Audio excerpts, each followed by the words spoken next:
Mga expired na abono mula sa Department of Agriculture, binatikos. Bago yan, paki-like, follow, and share. Ito pong ating impormasyon.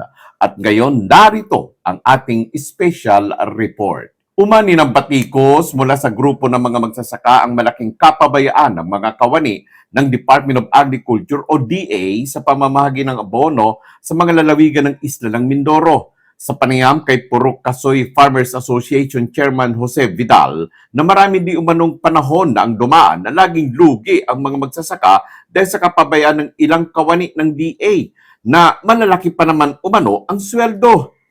Ayon kay Vidal na ang Fertilizer and Pesticide Authority License, Product Registration na nakaimprenta sa sako mula sa supplier nito na ay expired na.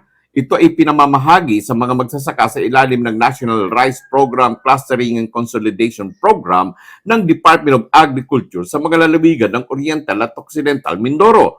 Kaugnay nito, agad umano nila itong ipinaalam sa Fertilizer and Pesticide Authority at aantabayanan ang magiging resulta at rekomendasyon nito. Samantala, hiniling naman ng Department of Agriculture may maropang iba yung pangunawa at pasensya sa insidenteng ito lalo na sa lahat ng magsasaka na apektado nito.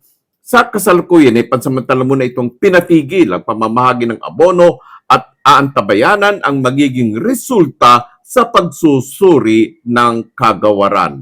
Manatili pong nakasubaybay at tumutok para sa mahalagang impormasyon at komprehensibong mga balita sa ating pong RMN News Nationwide, sa ating pong YouTube channel na Radyoman Marcelo Raro at dito po sa ating FB page. At ito po ang inyong lingkod sa pagbabalita, Mararo po, at your service.